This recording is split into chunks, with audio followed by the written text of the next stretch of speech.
Welcome back to Secret Weapons for Game Design. In game design, there are a million ways to fail, but you only need to experience one to understand the value of a flexible and player-focused iterative game design process. You can get started with the game design process by setting your goals and intention. Game development teams map out a process for designing and building their game. As a game designer, once you have an idea of a game or experience you'd like to make, it's important to set goals along your design journey.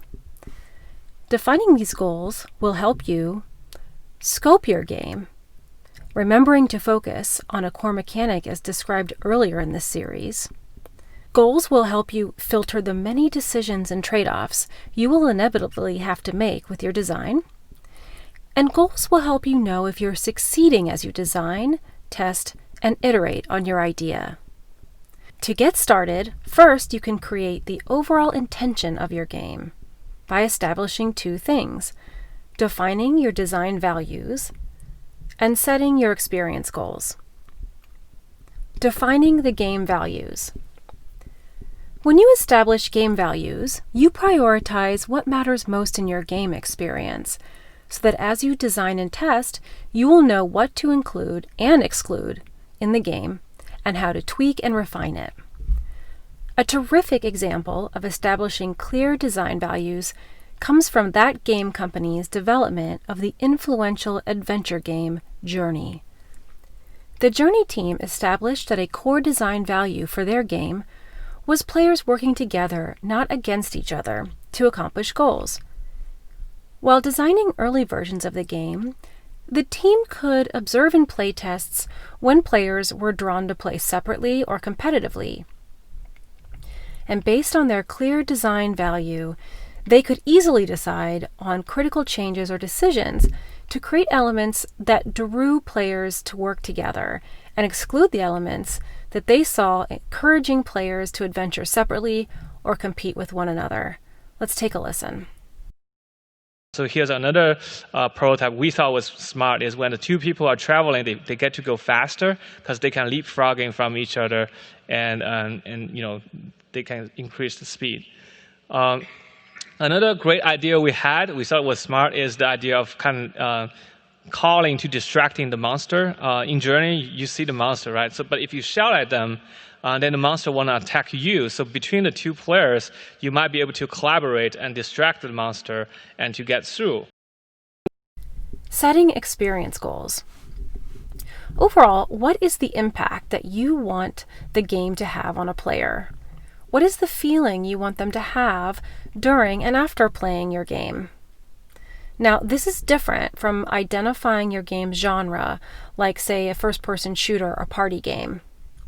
Instead, when you define experience goals for your game, you define how the player will feel when they play and what they will feel that they have achieved once play is over.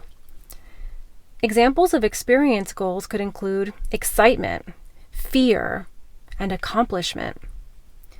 When your players are able to express or show you these feelings as a result of playing the game, you know you have designed your game in alignment with the game's experience goals. Let's walk through an example of establishing goals for a game design. Let's imagine a VR game that replicates a carnival midway. So this example is in virtual reality, where one can feel as though you are physically present inside the carnival space. Let's put in this space carnival booth games like whack-a-mole, ring toss, and other classic midway mini-games. So friends and family members who also have VR gear can meet you there and everyone can play together. An example of a design value for this game could be that the game is primarily a social activity for people to feel and be together, and that the mini-games are there to support the players spending time together. Now, for this value, the designer could include ways to team up on mini-games or prizes, or include activities that prompt a feeling of togetherness and closeness. You could use this design value to make a choice for which mini-games to include, like, say, a photo booth where players can squeeze in close and take pictures together, instead of, say, a classic strength tester, which is designed to be interacted with on an individual basis. An example of an experience goal for this VR carnival game could be for the player to feel a sense of nostalgia with family and friends. To support this goal, you may want to design the world with visual elements that feel specifically familiar and as though the player is dropped into a classic midway scene from a bygone era that many players would recognize.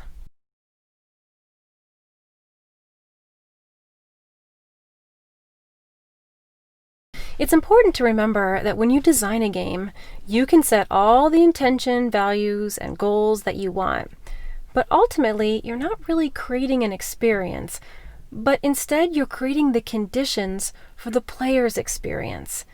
At the end of the day, the experience is ultimately for the player to define. This is why iterative testing and design is so important.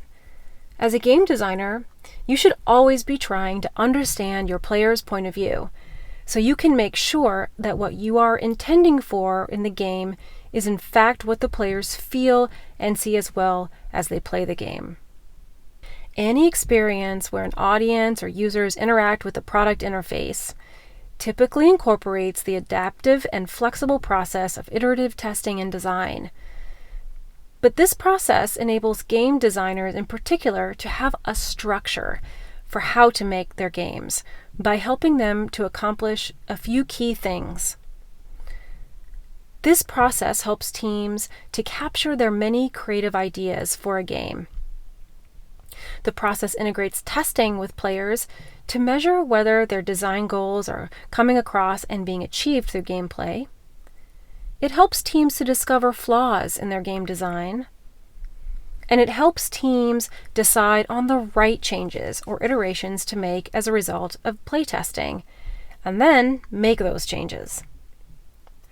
A good summary is in her book, Game Design Workshop, a play-centric approach to creating innovative games by Professor Tracy Fullerton.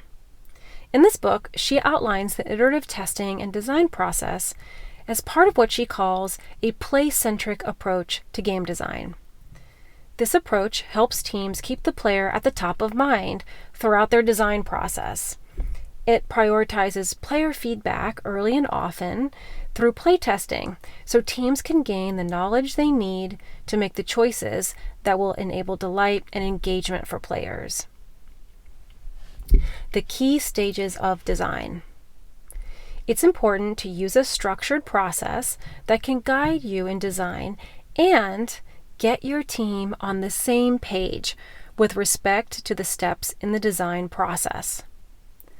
A basic structure for the iterative testing and design process includes 4 key stages.